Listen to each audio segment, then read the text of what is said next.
Je veux partager quelque chose qui m'est arrivé, et si cela résonne en vous, n'hésitez pas à me témoigner votre soutien en vous abonnant, en aimant ou en partageant cette histoire avec quelqu'un qui pourrait comprendre. Je m'appelle Lana, j'ai 28 ans et je travaille comme infirmière dans l'Ohio. J'ai toujours été la personne responsable de ma famille, celle qui maintient la cohésion pendant que les autres se laissent porter par le courant. Récemment, j'ai eu une promotion au travail et, pour la première fois depuis longtemps, j'ai senti que je pouvais faire quelque chose de spécial pour ma famille, un Noël qu'ils n'oublieraient jamais. J'ai passé des semaines à planifier et à économiser, et finalement, j'ai réservé un chalet de luxe à $7 000 dans le Colorado. Il avait tout ce que j'imaginais que nous pourrions apprécier ensemble, une cheminée crépitante, un jacuzzi avec vue sur les montagnes enneigées, et des baies vitrées qui donnaient à l'endroit un air de magazine. Je nous imaginais rire, partager des histoires, créer des souvenirs, et peut-être même être fiers de moi pour une fois. Mes parents, Richard et Hélène, mon frère aîné Marc, ma sœur cadette Tessa, la femme de mon frère Jessica, et mes neveux. Je les voulais tous là, sous un même toit, profitant d'un Noël de rêve. Je nous voyais décorer l'immense sapin de Noël, siroter du chocolat chaud près du feu, et même nous faufiler dehors pour faire des anges dans la neige. Je voulais qu'ils voient tous les efforts que j'avais faits, tous les sacrifices que j'avais consentis pour créer ces vacances parfaites, et qu'ils comprennent peut-être enfin pourquoi j'avais toujours été si responsable, si fiable. Pendant des années, j'avais été celle qui s'assurait que les anniversaires, les dîners de famille et les petites traditions se déroulent sans accroc, gérant souvent discrètement ce que les autres négligeaient. Ce voyage me semblait être ma chance d'être célébrée, et non plus simplement considérée comme acquise. J'imaginais les yeux de mes neveux s'illuminer en explorant le chalet, l'odeur des biscuits sortant du four, et ma famille réunie, riant et me remerciant pour quelque chose que j'avais fait par amour. J'imaginais Marc me taquiner, Tessa lever les yeux au ciel de cette manière enjouée qui lui était propre, et mes parents souriant fièrement. J'avais ce film mental parfait du matin de Noël, me sentant au chaud, apprécié et connecté avec les personnes qui comptaient le plus pour moi. J'étais impatiente de voir leur visage lorsqu'ils entreraient dans le chalet et réaliseraient à quel point c'était spécial, à quel point je m'étais démené juste pour leur offrir des vacances mémorables. J'avais investi mes économies, mon énergie et mon cœur dans ce projet, rêvant des rires et des liens qui me feraient enfin sentir que je comptais pour ma propre famille. Je ne savais pas encore que tout ce que j'avais imaginé était sur le point de s'effondrer de la manière la plus inattendue qui soit. Le chalet que j'avais réservé était encore plus beau que je ne l'imaginais. Il y avait une immense cheminée en rondin qui dominait le salon, parfaite pour des soirées douillettes. Dehors, un jacuzzi surplombait la montagne enneigée, et les baies vitrées offraient des vues incroyables, donnant l'impression de faire partie de ce paysage hivernal féerique. Chaque détail semblait parfait pour le Noël que j'avais rêvé d'offrir à ma famille. J'avais payé la totalité des $7 000 d'avance avec mes économies, voulant que ce soit une surprise complète. Je voulais qu'ils entrent et soient époustouflés, qu'ils ressentent la magie de vacances que j'avais planifiée avec tant d'amour. Il ne s'agissait pas de frimer, mais de créer des souvenirs, de leur offrir enfin un Noël spécial et significatif, où nous pourrions tous être ensemble sans distraction ni dispute. Quand j'ai parlé du chalet à ma famille, j'ai bien vu que leur réaction n'était pas exactement ce que j'espérais. Marc a immédiatement fait une blague, disant sur ce ton taquin qu'il utilisait toujours, « Waouh, tu essaies encore de te la péter, hein ?» J'en ai ri, pensant qu'il plaisantait, mais ça m'a un peu piqué, car je savais à quel point ce voyage comptait pour moi. Tessa, ma sœur cadette, a qualifié ça d'« extra », en levant les yeux au ciel d'une manière qui m'a fait hésiter un instant. Même les réactions de mes parents n'ont pas été exactement celles que j'attendais. Richard et Hélène ont souri poliment, qualifiant le geste de « prévenant », mais cela ne dégageait pas l'enthousiasme que j'avais imaginé. J'avais imaginé des étreintes, des rires et tout le monde me remerciant avec une chaleur sincère. Au lieu de cela, leur sourire était poli et leurs commentaires mesurés, comme s'ils étaient impressionnés mais pas vraiment touchés. J'ai ignoré ces réponses tièdes. Je me suis dit qu'une fois sur place, tout changerait. Être dans le chalet, entouré de sa chaleur et de sa beauté, ferait ressentir à ma famille l'amour que j'avais mis dans ces vacances. J'étais certaine qu'ils réaliseraient tous les efforts que j'avais faits, tous les sacrifices que j'avais consentis pour rendre ce Noël inoubliable. Chaque nuit, j'imaginais la scène. Ma famille réunie autour de la cheminée, sirotant du chocolat chaud, racontant des histoires et riant ensemble. Le jacuzzi serait rempli des cris de joie de mes neveux jouant dans la neige à proximité. J'imaginais Tessa enfin détendue, Marc taquinant de manière enjouée, et mes parents se sentant fiers et heureux d'être là. Malgré leurs réactions initiales, je me suis accroché à ma vision. Je croyais que ce chalet, ce Noël de rêve, serait le moment où ma famille me verrait vraiment, non plus seulement comme la personne responsable qui faisait toujours le travail en coulisses, mais comme quelqu'un qui tenait profondément à eux et voulait leur offrir quelque chose de magique.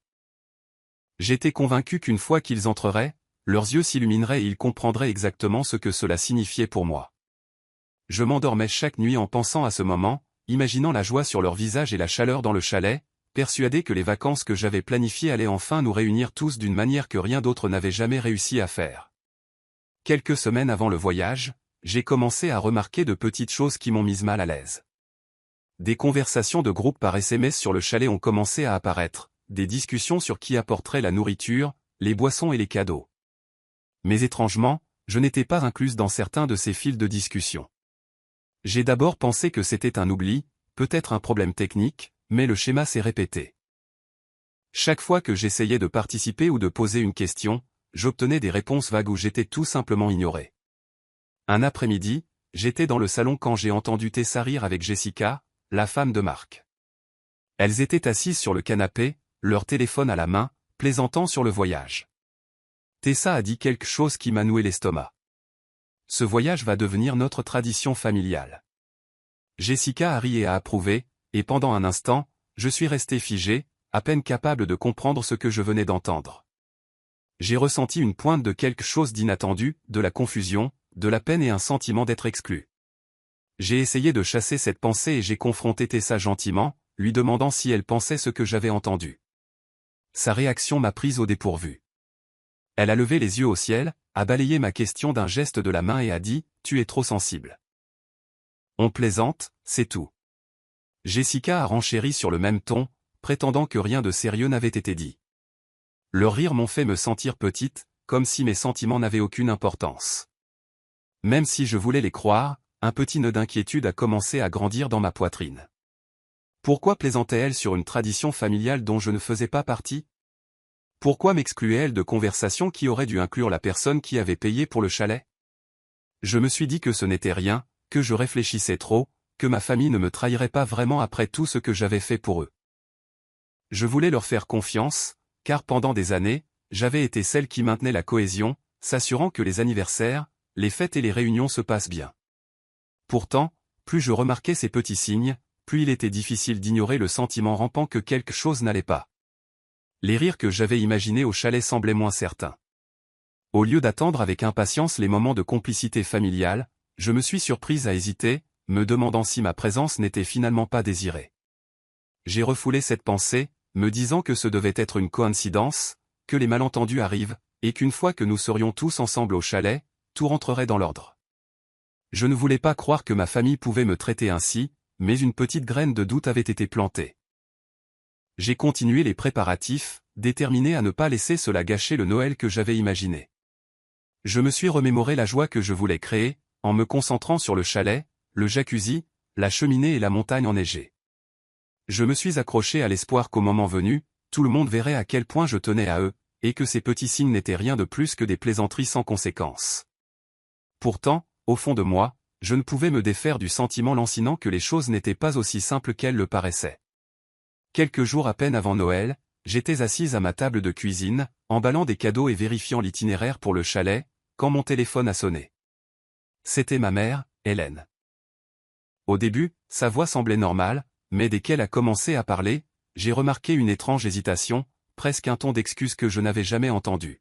« Ma chérie » a-t-elle commencé, et je pouvais l'entendre choisir ses mots avec soin. « Après avoir parlé avec tout le monde, nous pensons qu'il serait préférable que tu ne viennes pas. Les choses pourraient être tendues. » Je suis resté figé, incapable de répondre au début. J'ai fixé le téléphone, pensant que j'avais peut-être mal entendu. « Attends, qu'est-ce que tu veux dire ? » « Maman, j'ai réservé le chalet. J'ai tout payé. C'était censé être notre Noël, ai-je balbutié, la voix tremblante. Il y eut une pause à l'autre bout du fil. Je pouvais l'entendre soupirer doucement. « Je sais, ma chérie, et nous apprécions, vraiment, mais ce sera juste moins compliqué sans toi. » J'ai senti mon estomac se nouer. Les mots n'avaient aucun sens. Comment pouvait-il décider cela sans même m'en parler d'abord ? J'avais économisé pendant des mois, mis tout mon cœur et mon énergie dans la planification de ce voyage, et maintenant ma propre famille me disait que je ne pouvais même pas les rejoindre dans l'endroit que j'avais payé. J'ai jeté un coup d'œil à l'email de confirmation de la réservation sur mon ordinateur portable. Mon nom figurait sur chaque reçu, chaque détail de la réservation. J'avais le contrôle total de la réservation, et pourtant la voix de ma mère au téléphone était calme, presque répétée, comme si c'était une décision simple et raisonnable plutôt qu'une trahison pure et simple. J'ai essayé de la raisonner, de lui demander pourquoi ils avaient fait un tel choix.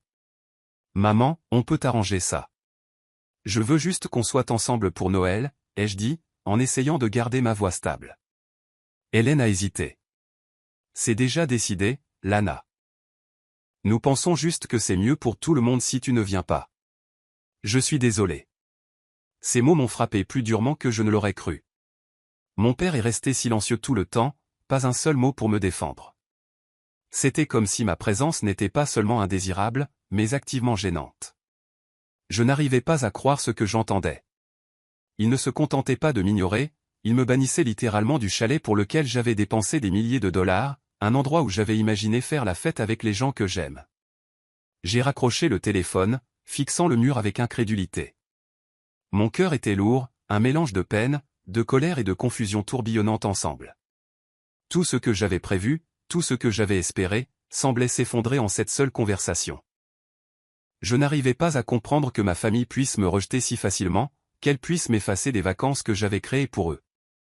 Je suis resté assise un long moment, essayant de digérer, sentant le poids de leurs décisions m'écraser. J'avais été banni, exclu de ma propre fête, du rêve pour lequel j'avais si durement travaillé. Cela semblait surréaliste, injuste et profondément douloureux. Je n'arrivais pas à croire ce que ma mère venait de me dire, alors j'ai attrapé mon téléphone et j'ai appelé Marc, espérant qu'il me dirait que c'était une blague, ou que nous pourrions trouver une solution. Dès qu'il a répondu, j'ai su qu'il n'y avait aucune hésitation, aucun signe de sympathie. « Lana » a-t-il dit nonchalamment. « On en a discuté. On pense juste que c'est mieux comme ça. » « Qu'est-ce que tu veux dire par « c'est mieux comme ça » ai-je demandé, la voix tremblante. « J'ai payé pour le chalet. J'ai planifié ça pour nous tous. Comment peux-tu simplement ? Tu agis toujours comme si tu étais meilleur que nous, » m'a-t-il interrompu, le ton plat. On veut juste profiter des vacances sans drame. C'est tout. J'ai cligné des yeux, stupéfaite. Mon cœur s'est serré. Après tout ce que j'avais fait, après tous les sacrifices, voilà ce que je recevais. Il ne voyait pas mes efforts, mon amour, ni les heures que j'avais passées à planifier.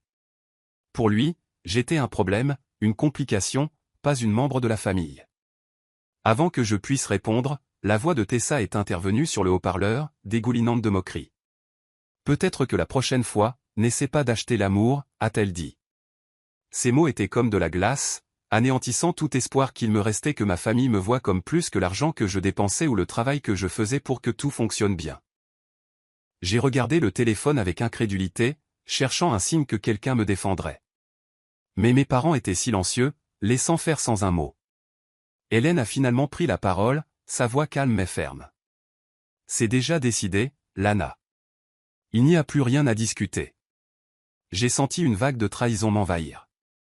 Mes parents, les personnes que j'avais toujours essayé de satisfaire, celles que j'avais soignées et soutenues pendant tant d'années, laissaient cela se produire. Marc, Tessa, et même Jessica étaient tous d'accord, me voyant non pas comme une sœur, une fille ou une tante, mais comme une source d'argent et de désagréments. C'est là que j'ai compris, froidement et clairement. Les personnes pour qui je m'étais sacrifié toute ma vie ne me considéraient pas comme une membre de la famille. Elles ne voyaient pas mon attention, ma prévenance, ou mes efforts pour nous réunir tous. Pour elles, je n'étais rien de plus qu'un portefeuille, une étrangère qui n'avait pas le droit de participer à la fête que j'avais créée. Je me suis laissé tomber sur le canapé, mes mains agrippant fermement le téléphone. Je voulais crier, pleurer, les supplier de revenir à la raison, mais leur voix dans ma tête répétait les mêmes mots blessants. J'ai réalisé que j'avais passé des années à faire passer leur bonheur avant le mien, essayant toujours d'arranger les choses, me pliant toujours pour leur confort, et pourtant j'étais mise de côté comme si je ne comptais pour rien. Pour la première fois, la vérité m'a frappé de plein fouet. Ma famille ne m'appréciait pas, ne me respectait pas, et à leurs yeux, je n'avais pas droit à la joie que j'avais si durement travaillé à leur offrir. Je me sentais complètement seul, non seulement physiquement banni du chalet, mais émotionnellement effacé des personnes que j'avais le plus aimées. En raccrochant, un mélange de colère et de tristesse a monté en moi. J'ai réalisé qu'à partir de maintenant, je ne pouvais plus les laisser me traiter de la sorte. S'ils ne me voyaient que comme de l'argent et une étrangère, alors je devais trouver un moyen de prendre le contrôle, de me protéger et de leur faire comprendre le coup de m'avoir sous-estimé. La veille de Noël est arrivée, et je me suis réveillé avec une lourdeur dans la poitrine. J'avais imaginé cette journée pendant des mois, visualisant des rires, de la chaleur et l'odeur du sapin remplissant le chalet. Au lieu de cela, j'étais seul dans mon appartement, faisant défiler mon téléphone pour essayer de me distraire. C'est à ce moment-là que ma cousine a envoyé quelques photos du chalet. Mon cœur s'est serré en voyant les images. Il y avait l'arbre géant que j'avais choisi, déjà décoré de guirlandes et de lumières scintillantes. Mes parents, Marc, Tessa, Jessica et mes neveux étaient tous là, souriant, riant, se servant du vin et s'amusant exactement comme je l'avais prévu. Mais je n'étais pas là. Chaque sourire, chaque moment douillet, se déroulait sans moi, comme si je n'avais jamais existé. J'ai fait défiler plus vite, espérant que c'était une erreur, espérant qu'il y aurait une mention de moi ou des efforts que j'avais faits. Mais il n'y avait rien. Mon cœur s'est encore plus serré quand j'ai vu un message que Jessica avait posté dans une conversation de groupe familial. Elle se vantait auprès de nos parents éloignés du « voyage en famille que Marc a organisé », avec des photos du chalet et de tout le monde s'amusant. Pas une seule mention de moi, la personne qui avait loué le chalet, payé les factures et imaginé des vacances parfaites pour eux. J'ai ressenti une vague de colère mêlée à une profonde tristesse. J'avais investi mes économies, mon temps et mon énergie dans ce Noël, voulant réunir tout le monde. Et non seulement ils m'avaient exclu, mais ils avaient effacé toute trace de mon rôle dans sa réalisation. Ce n'était pas seulement que j'étais banni, c'était la façon dont ils agissaient comme si je n'avais rien fait du tout. Ils ne reconnaissaient ni moi, ni mes efforts, ni même mon existence dans les moments que j'avais rêvé de partager. En regardant les photos, je pouvais voir la joie que j'avais voulu pour eux. Mais cela ne m'a pas apporté de réconfort, cela a ravivé la douleur de la trahison. Les tasses de chocolat chaud dans leurs mains, les sièges confortables près de la cheminée, les rires qui résonnaient sur les photos. Tout cela m'appartenait, et pourtant j'en avais été complètement exclu. Ma famille avait transformé le rêve que j'avais créé en leur propre histoire, prétendant que je n'y étais pour rien. J'ai essayé de passer outre, me disant que je ne devrais pas m'en soucier, que j'avais au moins créé quelque chose de beau, même si je n'en faisais pas partie. Mais la vérité m'a frappé comme un coup de poing dans l'estomac. J'avais été traité non seulement injustement, mais cruellement. Ils m'avaient délibérément exclu, effacé ma contribution et même fait croire qu'ils étaient les seuls responsables de la magie. Assise là, faisant défiler les mises à jour sans fin et les visages souriants, j'ai ressenti la piqûre ultime de la trahison. Ce n'était pas seulement que j'étais exclu du chalet, j'étais invisible dans des vacances que j'avais construites pour eux. Mon cœur me faisait mal, un mélange de peine et d'incrédulité, et j'ai réalisé que ce Noël n'allait pas être le rassemblement familial chaleureux et joyeux que j'avais imaginé. Il s'était transformé en un moment d'amère lucidité, me montrant exactement le peu que je comptais pour les personnes à qui j'avais tout donné. Je me suis effondré sur mon canapé, entouré des cadeaux soigneusement emballés que j'avais achetés pour mes neveux, des cadeaux qui semblaient maintenant être des rappels vides de tout ce que j'avais perdu. Mes mains tremblaient alors que les larmes coulaient sur mon visage. Je n'arrivais pas à croire avec quelle cruauté ma famille m'avait traité. J'avais mis mon cœur, mes économies et des mois de planification dans ce Noël, et non seulement ils m'avaient exclu, mais ils m'avaient entièrement effacé de l'histoire. Je me suis enfoui le visage dans les mains, sanglotant, sentant un mélange de chagrin et de fureur monter en moi. Pour la première fois, la douleur de la trahison était plus que ce que je pouvais supporter en silence.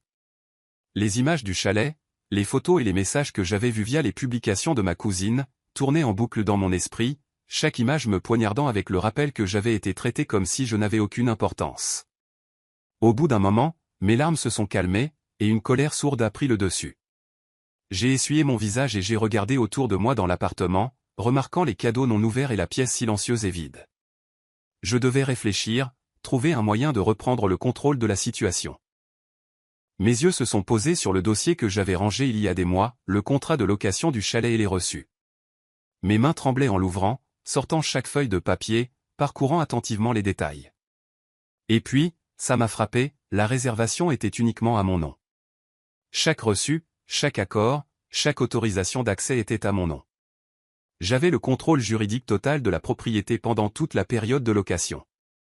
Mon cœur s'est mis à battre la chamade, non plus de peur cette fois, mais avec une clarté froide et tranchante. J'avais le pouvoir dans cette situation, un pouvoir qu'ils avaient complètement sous-estimé. Une pensée s'est formée dans mon esprit, soudaine et décisive, traversant le désespoir comme un couteau. Ils voulaient m'exclure? Très bien. S'ils voulaient me laisser en dehors de mon propre Noël, alors ce serait à leur tour de ressentir la piqûre de l'exclusion. Pendant des années, j'avais été celle qui cédait, qui donnait, qui aplanissait leurs problèmes, sans jamais me défendre. Maintenant, j'avais l'occasion de reprendre le contrôle, de leur montrer que je n'étais pas quelqu'un qu'ils pouvaient rejeter ou effacer si facilement. La colère s'est aiguisée en résolution. J'imaginais leur visage choqué, la confusion, la frustration, lorsqu'ils réaliseraient que les vacances parfaites qu'ils m'avaient prises pouvaient facilement être retournées contre eux. J'ai ressenti un frisson étrange, presque exaltant, à l'idée de reprendre ce qui m'appartenait, d'utiliser la situation même qu'ils avaient créée pour leur donner une leçon. Je suis resté assise un long moment, serrant le contrat, laissant le poids de cette prise de conscience s'installer. Personne n'avait envisagé que je puisse agir, que j'avais à la fois les moyens et le droit légal de récupérer le chalet. L'idée de prendre enfin position, de ne plus être le membre de la famille invisible et exploitée, a allumé quelque chose de féroce en moi. À la fin de la soirée, mes larmes avaient séché, remplacées par un calme déterminé. J'avais été blessée, oui, mais je n'étais plus impuissante. La trahison avait révélé une vérité que je ne pouvais plus ignorer. Il était temps de cesser d'être la victime et de commencer à être celle qui contrôle. Leurs vacances, le Noël parfait de ma famille, devrait se dérouler selon mes conditions, ou pas du tout. Le matin de Noël, je me suis réveillé tôt, un calme sentiment de détermination remplaçant la colère et la peine qui m'avaient consumé la veille. J'ai attrapé mon téléphone et j'ai appelé la société de location, expliquant soigneusement la situation. Je leur ai dit que j'étais la seule personne autorisée sur la réservation, que personne d'autre n'avait la permission d'occuper le chalet, et que les invités actuellement sur place n'avaient pas mon approbation. Le représentant à l'autre bout du fil a écouté poliment et a confirmé que, en effet, tout accès et autorisation était uniquement à mon nom. Tout était en place. J'ai raccroché, le cœur battant, ressentant un mélange de nervosité et de satisfaction. Le plan était lancé, et il n'y avait pas de retour en arrière possible. J'imaginais ma famille se réveiller, excitée pour la journée que j'avais imaginée pour eux, complètement inconsciente que le chalet même dont ils s'apprêtaient à profiter était maintenant sous mon contrôle d'une manière qu'ils n'auraient jamais prévue. En milieu de matinée, alors que les premières lueurs du soleil filtraient à travers les montagnes enneigées, le personnel du chalet est arrivé. Ils ont frappé à la porte, et quand Marc a ouvert, ils ont expliqué calmement mais fermement que les occupants devaient quitter les lieux immédiatement, conformément à la demande de la locataire autorisée. La confusion s'est peinte sur son visage, se transformant rapidement en colère alors qu'il lisait les documents officiels entre leurs mains. « Attendez, quoi? Vous ne pouvez pas faire ça !» a crié Marc, sa voix résonnant dans le chalet. Les yeux de Tessa se sont écarquillés de panique, et elle a commencé à hurler. « Ce n'est pas juste. C'est ridicule. » Mes parents regardaient autour d'eux, impuissants, et la voix d'Hélène tremblait alors qu'elle suppliait. « S'il vous plaît, ce doit être une erreur. » Mais le personnel a suivi la procédure sans hésitation. Il n'avait pas d'autre choix que d'appliquer les règles. Ma famille s'est affairée, attrapant ses affaires, emballant les cadeaux, les décorations et les objets personnels dans une frénésie de chaos. La neige dehors ajoutait à leur misère, les glaçant alors qu'ils se déplaçaient à la hâte de pièce en pièce. Je pouvais presque entendre leurs cris furieux et leurs plaintes dans mon esprit, imaginant leur incrédulité et leur humiliation. La famille pour laquelle j'avais tant sacrifié était maintenant en pleine déroute, embarrassée et en colère, pendant que j'étais assise dans mon appartement, loin du chaos, mais en plein contrôle. Chaque cri, chaque geste de panique, chaque mouvement agité ajoutait à une satisfaction silencieuse qui grandissait en moi. Ils avaient essayé de m'effacer, de m'exclure de quelque chose que j'avais créé de mes propres mains, avec mon argent et mon cœur. Maintenant, les rôles s'étaient inversés. Le Noël parfait qu'ils m'avaient volé leur glissait entre les doigts de la manière la plus humiliante qui soit. Alors qu'ils pataugeaient finalement dans la neige glaciale, tirant sacs et cadeaux, je me suis permis un petit sourire privé. Le pouvoir que j'avais découvert la veille, la connaissance que je contrôlais le chalet, était maintenant pleinement réalisé. Je n'avais rien fait de cruel au-delà de faire respecter les règles, mais l'humiliation et le chaos auquel ils faisaient face étaient entièrement de leur propre fait. Pour la première fois, j'ai ressenti un sentiment inconnu de calme satisfaction. On m'avait fait du tort, mais maintenant j'avais agi. La trahison qu'ils avaient infligée ne resterait pas sans réponse. Aujourd'hui, ils ont appris que je n'étais pas quelqu'un à prendre pour acquis, et j'avais repris le contrôle de la manière la plus complète possible. Le chalet enfin vide, j'ai attrapé mon manteau, je suis monté dans ma voiture et j'ai conduit sur la route enneigée sinueuse vers l'endroit dont j'avais rêvé pendant des mois. L'air était vif, les montagnes scintillant sous la douce lumière du matin. En arrivant dans l'allée, le chalet se tenait là, silencieux, intact et immobile, m'attendant. Je suis entré, le silence m'enveloppant comme une couverture lourde mais réconfortante. J'ai traversé lentement la pièce, m'imprégnant de la chaleur de l'espace que j'avais créé. La cheminée a crépité quand je l'ai allumée, remplissant le chalet d'une lueur douillette. Je me suis versé un verre de vin et je me suis installé dans l'un des grands fauteuils, laissant la douce chaleur des flammes m'envahir. La neige dehors scintillait contre les fenêtres, une scène hivernale parfaite que j'aurais pu partager avec ma famille, mais qui était maintenant mienne, et mienne seule. J'ai regardé les décorations, le sapin se dressant fièrement dans le coin avec les ornements que j'avais soigneusement sélectionnés, les lumières scintillantes se reflétant sur le parquet poli. Tout ce que j'avais imaginé pour Noël était là, exactement comme je l'avais prévu. La seule différence était que les rires, le chaos et la chaleur de ma famille manquaient. Le silence était lourd, mais d'une manière étrange, il était paisible. Pas de disputes, pas de commentaires moqueurs, pas de sourires dédaigneux, juste moi et le confort tranquille de l'espace que j'avais payé et fait vivre. Lentement, j'ai transporté les cadeaux que j'avais achetés pour mes neveux dans le salon. Je les ai disposés sous l'arbre, leurs papiers cadeaux brillants et leurs rubans scintillant un rappel de la joie que j'avais voulu partager. Je les ai ouverts un par un, imaginant les visages excités que je ne verrais jamais, les rires que je n'entendrais jamais. J'ai souri, une petite courbe triste sur mes lèvres, laissant le mélange d'amour et de déception s'installer dans ma poitrine. J'ai siroté mon vin, sentant la chaleur se répandre en moi, et je me suis permis un moment de réflexion. Ce n'était pas le Noël que j'avais imaginé. Il n'y avait pas de joie partagée, pas d'étreinte familiale, pas de souvenirs collectifs en cours de création. Mais pour la première fois, je ne me sentais pas impuissante. J'avais créé un espace qui m'appartenait, à l'abri de la cruauté et du mépris. J'avais repris ce qui était à moi et j'avais trouvé un étrange réconfort dans le silence. Alors que la cheminée crépitait et que la neige tombait derrière les fenêtres, j'ai réalisé que Noël n'avait pas besoin de l'approbation des autres ou de cadeaux pour être significatif. Pendant des années, j'avais lié mon bonheur à leur reconnaissance, à leur gratitude et à leur sourire. Cette année, j'ai découvert que je pouvais revendiquer la paix et la satisfaction selon mes propres termes. J'ai regardé à nouveau les cadeaux et je me suis murmuré une promesse silencieuse. Je continuerai à prendre soin, à aimer et à créer de la joie, mais je ne sacrifierai plus mon propre bien-être pour ceux qui ne l'appréciaient pas. J'ai souri à nouveau, un peu plus pleinement cette fois, sachant que même s'ils ne comprenaient jamais pourquoi Noël avait été gâché, j'avais enfin trouvé des vacances qui m'appartenaient. Et pour la première fois, c'était suffisant. Après le chaos au chalet, mon téléphone n'arrêtait pas de sonner. Marc, Tessa et même mes parents appelaient sans cesse, criant, m'accusant d'être vindicative et cruelle. Chaque message et chaque appel était rempli de colère, de frustration et d'incrédulité face au fait que j'avais pris le contrôle de la situation. Je suis resté calme, prenant une profonde inspiration avant de répondre. C'est moi qui ai payé. Vous m'avez dit que je n'étais pas la bienvenue. J'ai simplement respecté vos souhaits, leur ai-je dit d'un ton égal, sans crier ni m'excuser. Il n'y avait pas de discussion, pas de supplication, juste un énoncé clair des faits. Je n'allais pas laisser leur colère me faire sentir coupable de m'être défendu.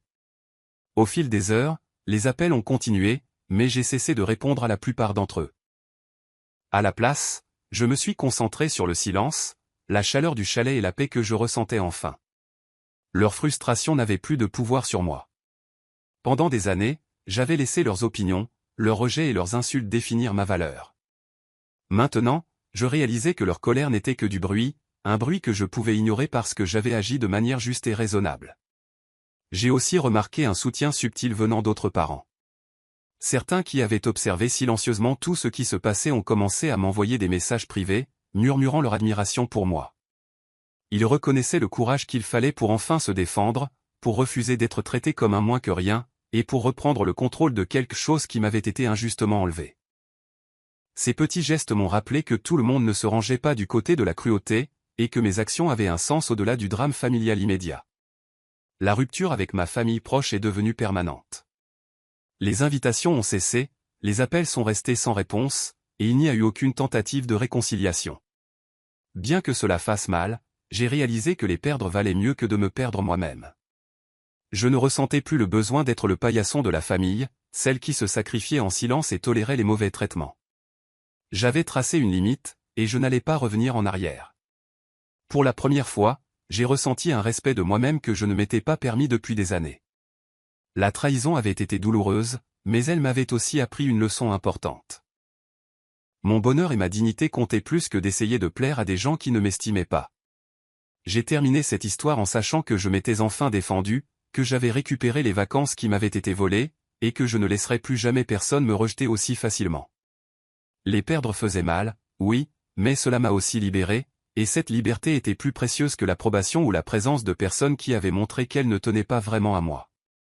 Qu'auriez-vous fait si votre famille vous avait traité comme moi? Auriez-vous tenu bon, ou auriez-vous essayé de réparer les choses malgré la trahison? Partagez vos réflexions dans les commentaires. J'aimerais beaucoup connaître votre point de vue. Et si les histoires comme celle-ci vous captivent, cliquez sur le bouton d'abonnement et activez les notifications pour ne jamais en manquer une autre.